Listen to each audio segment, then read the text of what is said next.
Hello everyone. In this video, I'm going to be talking about how to implement a supervised classification within the Google Earth engine, and also I'm going to show you how to implement a stratified random sampling inside the Google Earth engine using the stratified sample function. So first, I want to specify a region of interest like this. Here, I have already selected this, and I've drawn a rectangle over this area. It is actually situated in the northern part of Iran, next to the Caspian Sea. The reason that I've chosen this area of interest is because this area is of different land coverage, which seems to be ideal for supervised classification. For example, we have forest areas here, we have water, we have grassland here, we have urban areas here. Anyways, okay, the first thing that you need to do is actually to specify an image or select an image out of your image collection. So first you call the whole image collection of the Sentinel-2 surface reflectance dataset, and then you have different or a bunch of filters here. First one is for the dates. There's a 2-month date range here, or 3 months. And the next one is the filter bounds. Filter our images that intersect with this RI here, so we avoid the other images that are outside of this region, blah blah blah. And the next one is filter metadata. We want to filter our images based on the cloud cover, less than 10%, and then we use this reducer to create a single image out of this whole image collection. And then we scale our images by dividing it into 10,000, and then we clip our output image into this area of interest. And lastly, we actually select the bands that we need or we would like to use for our classification, which is the RGB band, V4, V3, V2, and also the uniform band. All of these bands are in the 10-meter spatial resolution. So you don't need any actually sampling or changing the resolution of this one. So you can actually use this right away. Let's just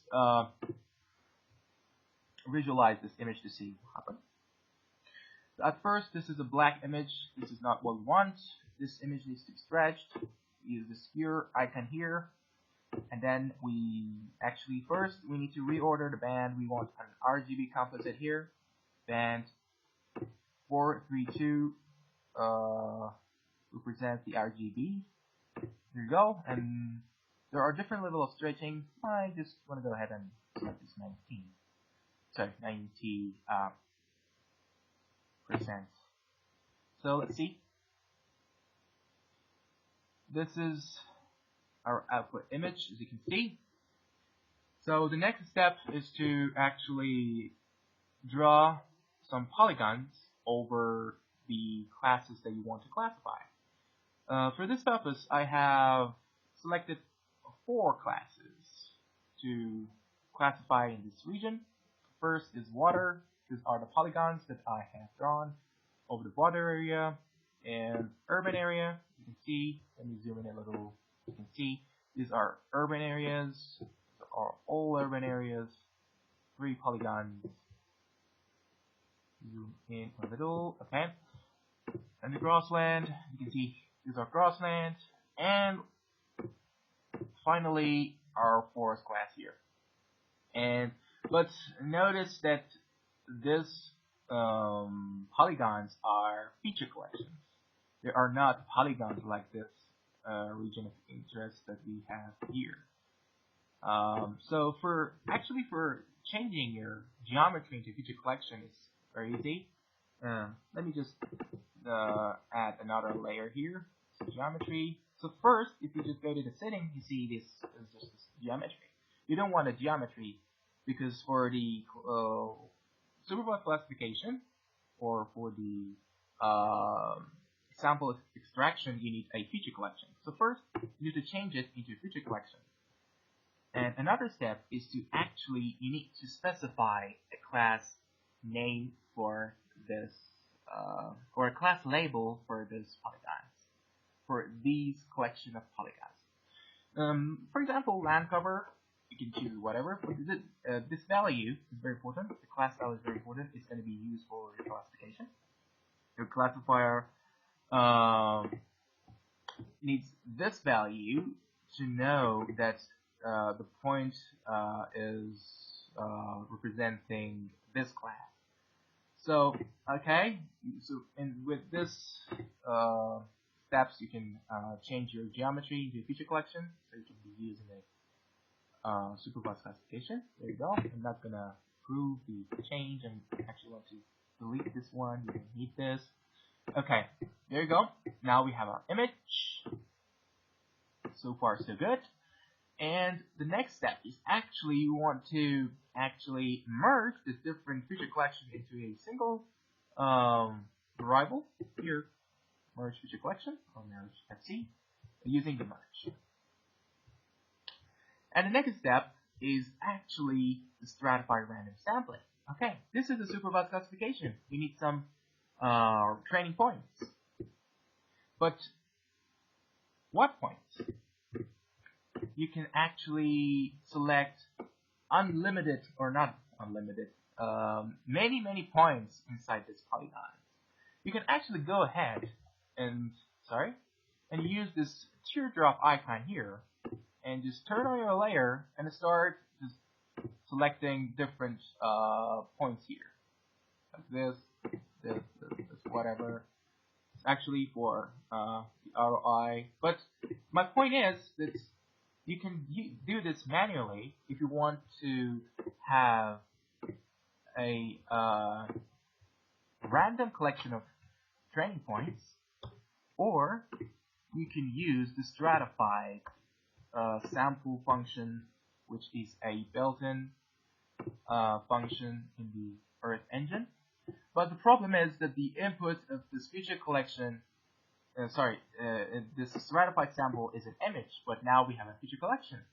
So first we need to cast our feature collection into an image. Using this EE.image, we can create an empty image, and byte is for the data type, and we actually can paint this. What does paint do? We can actually copy this here.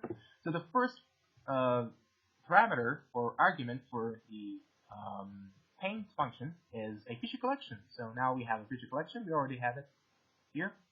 But the next one, which is color, is not actually the color. It's actually the class name or the class label that we have already defined here as the land cover for all classes.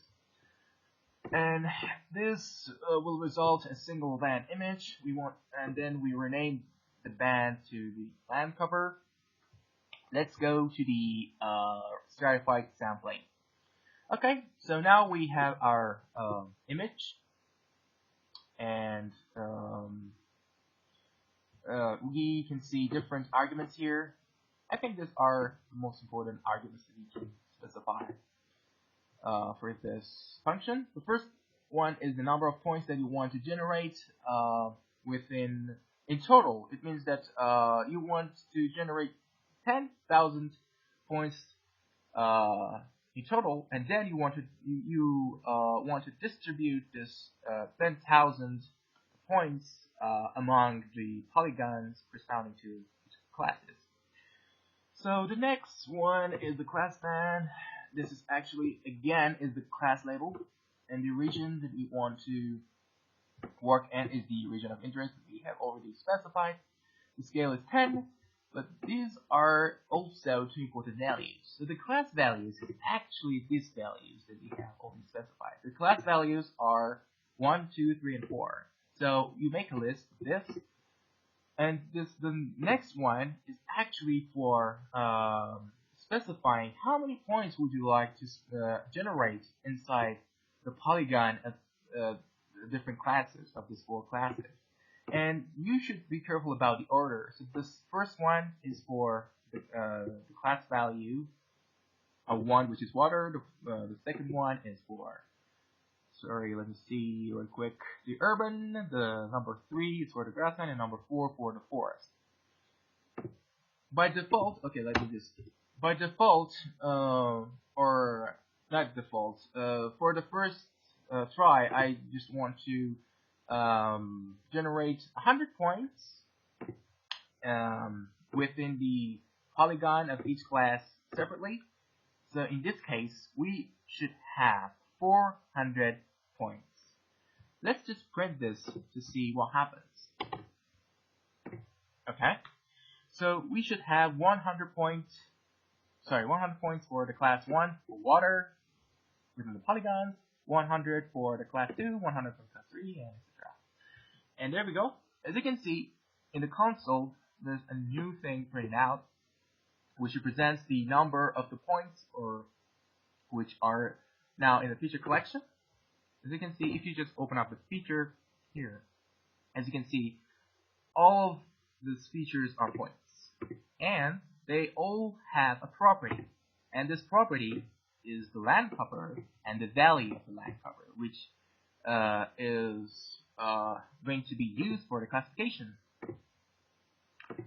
But let's see on the map. But before we see it on the map, let's see if we actually could have generate the same number of points for all the classes. So for this, because this is a feature collection, we can reduce this feature collection.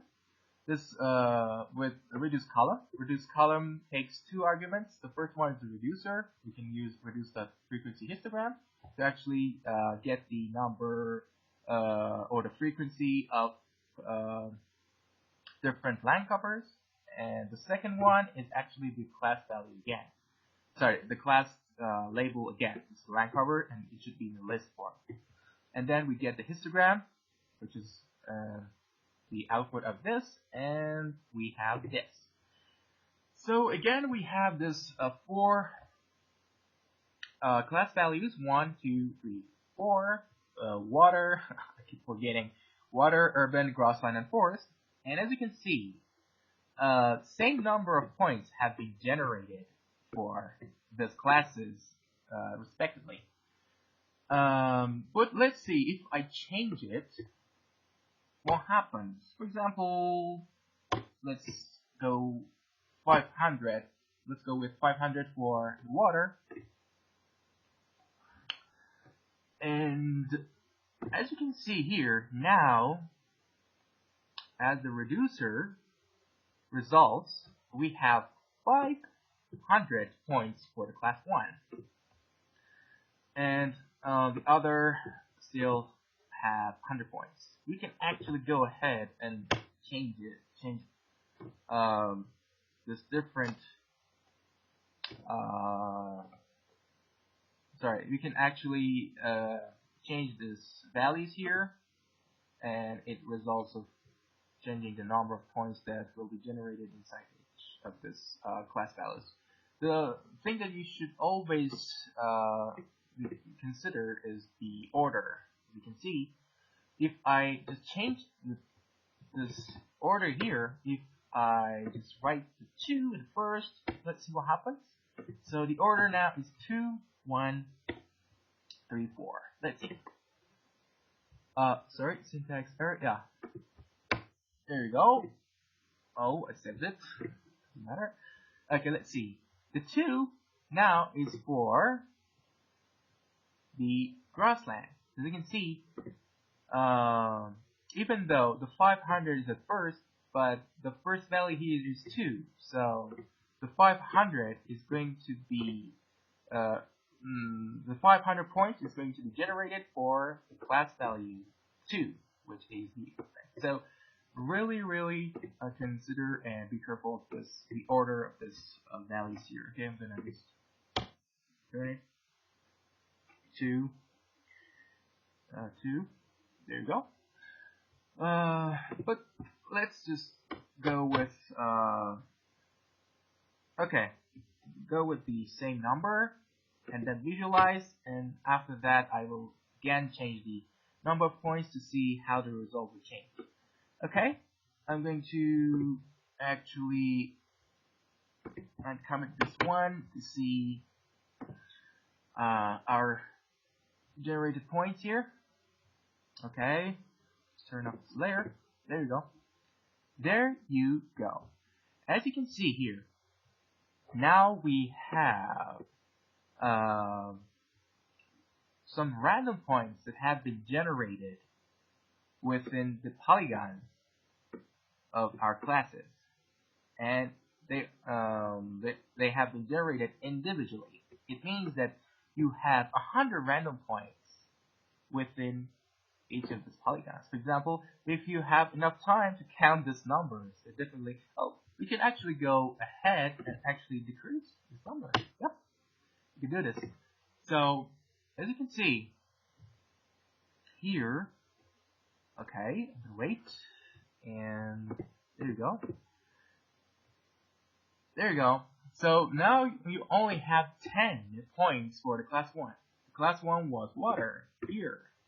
But you should notice that when you specify the 10 points here, it doesn't mean that 10 points is going to be generated individually inside each of the polygons. The sum of the points is 10, not like the 10 points will be generated inside each polygon.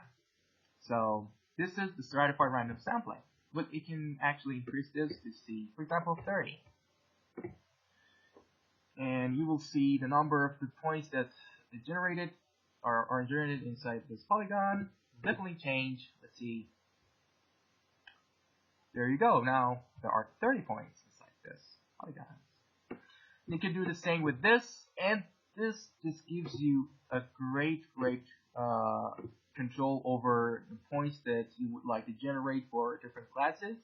For example, if you have a forest area that is homogeneous and you don't actually need a lots of number of points within the polygons that are representing the forest, you can actually specify a small number here, like 10 or like whatever you want. My point is, this is very great that you have you can actually decide how many points would you like to generate inside these different polygons that in the next step is going to be used for the supervised classification. Okay, let's wrap this up here. So these are class values, these are different numbers. For the last try, I want to do 5. Let's see if other classes will also change. So for the class of grassland, we should have only 5 points here. Okay. So these are grassland. As you can see, we have 1, 2, 3, 4, 5. It does not make sense.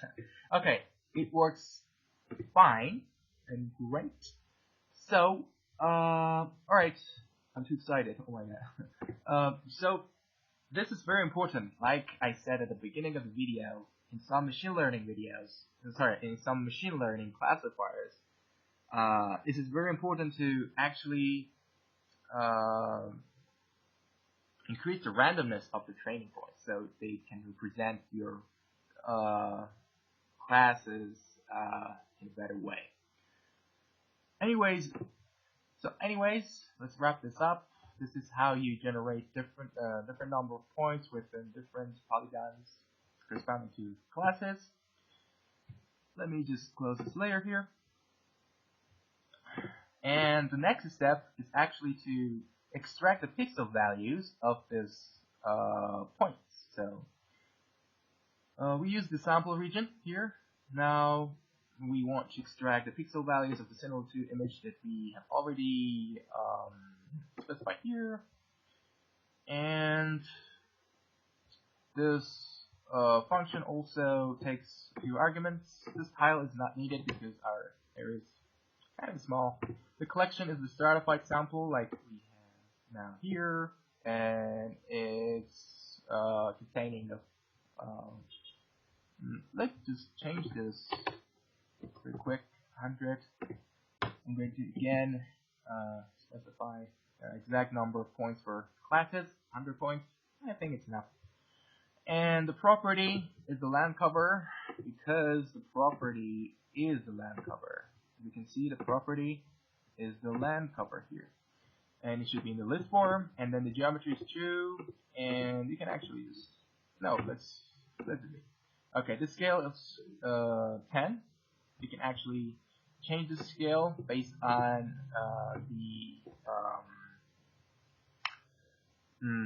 based on your area. If it's too large, you can actually specify a larger scale as well.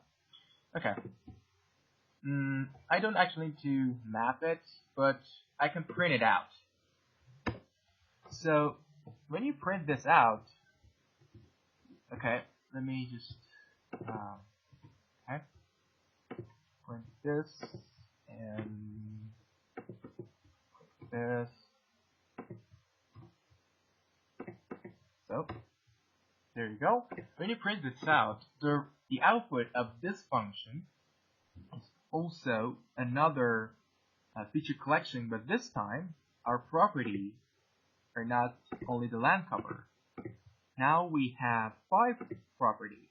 It means that each of these features, which now still a point, but the properties now is the value of the band that we have selected here, band 8, 4, 3, 4, and also the land cover value here.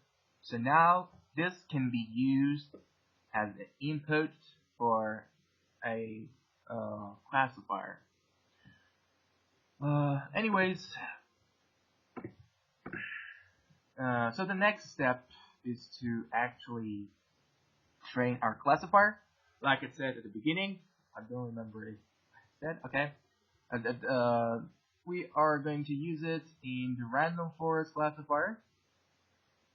So as you can see here, we use the CE.classifier, that's small random forest, and I know there are different arguments within these small forest, but I just want to specify the number of trees here. So I just want my random forest to generate 100 trees for the decision, and then you train it. The features that you want to use, as I showed you here, that now includes the band values as well, and then the class property is this land cover, and the input property would be this 4 bands. And lastly, we classify our image here, our similar to image, we classify with this classifier here that has been trained, and then we visualize the results. Okay, this is our last step. We run, actually this one. So, and okay, I almost forgot. Okay, let me zoom out a little here. So I have a palette here. The blue is for the water, the black is for the urban areas. The brighter green is for the grassland, and the darker green is for the forest. As you can see, we have a very well classified image here. Let me just actually visualize my actual image here to overlay with this classified image to see how is the accuracy or quality of this. Okay, I needed to do this, and this. So let's just overlay these 2 images. So now let's see our classification results. Okay, I need to stretch it a little. 90%.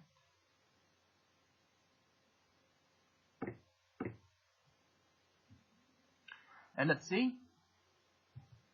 As you can see, our image is very well been classified. As you can see, the urban areas here or in other places have been classified really, really good. The water, I think, is 100% accurate, as you can see. And also the forest areas here, also very well classified, and also grassland. Let me zoom in a little to show you final results. This is a better view. As you can see, our image is very well classified. So this was